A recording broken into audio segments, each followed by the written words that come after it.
Hey, how's it going, everybody? Somber news, obviously. I've always given up respect to those individuals on the front lines, especially the nurses and doctors across the globe taking care of stuff. And here's a couple things I came across on the New York Post. I wanted to share those with you in case you hadn't seen those.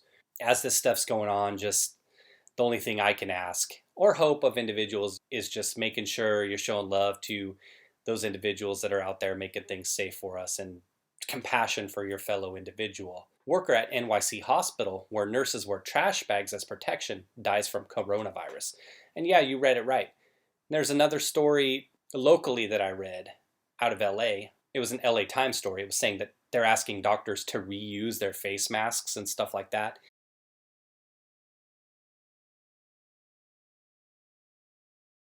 And individuals I know at hospitals, same thing. They used to use several face masks per day when working with, say, high risk babies or something like that, or high risk patients. They're being asked to wear just one mask and use it throughout the entire shift. So, rationing of supplies. And here's the individual here who had passed. Assistant nursing manager at Mount Sinai West, Kias Kelly, died from coronavirus on Tuesday night. A shortage of safety gear at one Manhattan hospital is so dire that desperate nurses have resorted to wearing trash bags, and some blame the situation for the coronavirus death of a beloved colleague. A stunning photo shared on social media shows three nurses at Mount Sinai West posing in a hallway while clad in large black plastic trash bags fashioned into makeshift protective garb. One of them is even holding open the box of 20 hefty strong 33-gallon garbage bags they use to cloak themselves. No more gowns in the whole hospital, the caption reads. No more masks, and reusing the disposable ones. Nurses figuring it out during COVID-19 crisis. And that does tie into what I was talking about in Los Angeles, reusing their masks. Check this out. Somebody showed me an image recently that showed how they were using protective gear in China versus that of the United States. I'll try to see if I can have the individual send me that photo. I couldn't find it. I was trying to do a Google search real quick. And if I do find it, I'll post it right after this when I'm talking about it. If not, then assume I failed.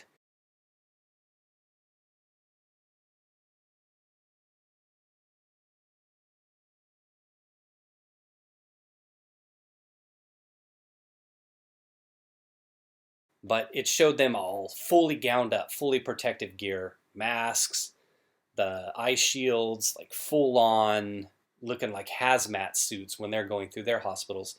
And then it showed the individual in the US with just a little tiny mask and the little yellow thin protective coat. I don't know if you've ever seen those individuals in healthcare. You certainly know what I'm talking about. Now, of course, I'm not assuming that's the case everywhere. It's not like everywhere in every hospital it's the same way, and it's not like every hospital's using trash bags and being asked to reuse masks. But it just shows you how severe things are in New York State and how we definitely weren't prepared for this. Obviously, you can't be prepared for this, but in China, if the photos to be believed, and it's early on, the preparation level there is certainly higher because they're the individuals that over time have been the ones who produce all of this stuff for the world. I'm not going to go off on a tangent too much. I've done that in another video, and there'll be more in the future about that. But like I said, this is a time when you talk about social distancing, it's a time to economically distance ourselves from the chains of China, to get away from that to where we don't have to depend on them because it seems like they're through it. They're winning so far, it seems. The rest of the world is losing. Now we all have to buy our protective stuff from them. So they're making money again all day long. So that's one story. Let me show you the second one real quick. And again, sad, somber. New York Post article again. They had some really informative stuff here that I wanted to bring you. It says here, Italian nurse with coronavirus kills herself over fear of infecting others. First off, nurses, anybody out there on the front lines, if you get this stuff, don't do this. Please don't do this. I'm just like the odds of somebody actually seeing this video that's in this situation, that's on the front lines, it's in EMS or like I said in healthcare, odds are remote of you seeing this.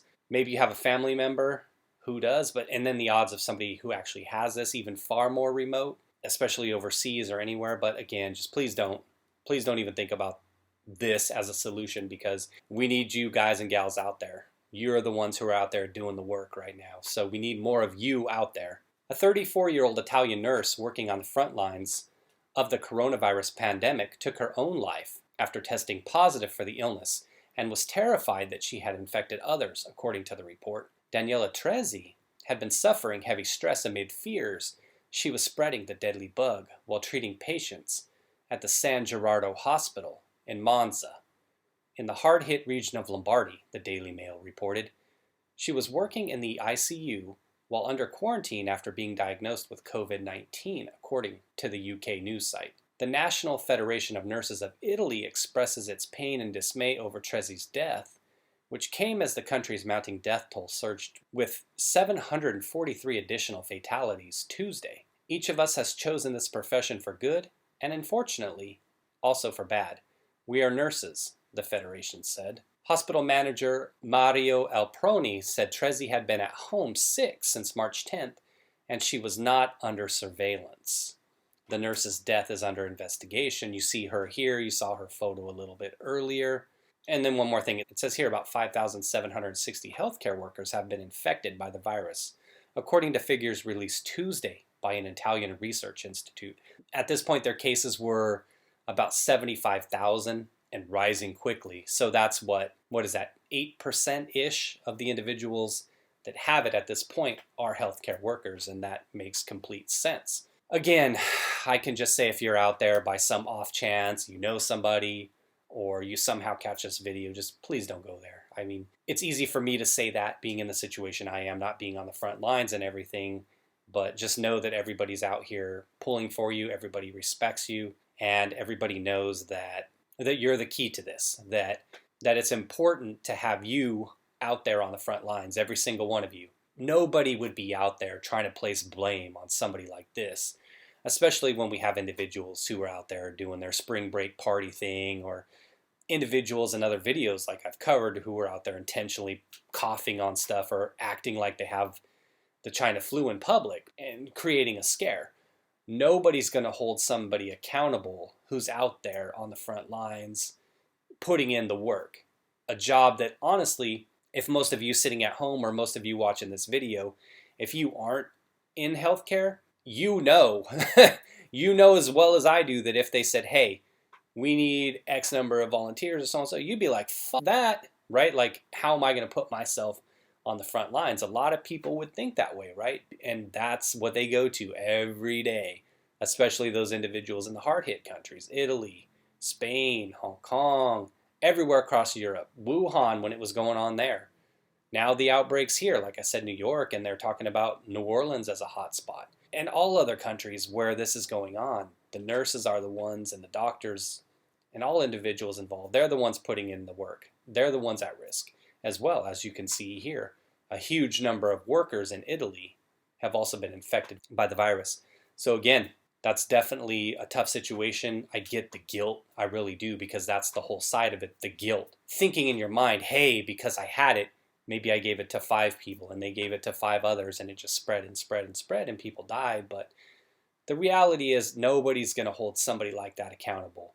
We've got enough idiots out here who are spreading it or being careless intentionally. And when you have somebody like this who's in a heroic type profession where they're out there trying to do good for everybody and get everybody back to health, nobody's going to hold them accountable. I hope everybody knows that, and I hope everybody respects all of those individuals who are out there still working, whatever profession that's in, still working amidst all of this. So just keep that in mind. Just something to think about for you all. Like I talked about, I have another video where I showed some idiots who are out there intentionally doing dumb stuff. Give that a look just for perspective. Thanks as always for watching this video. Take care, everybody, and make sure to show support and love for those individuals who are out there doing the work. Be safe, everybody.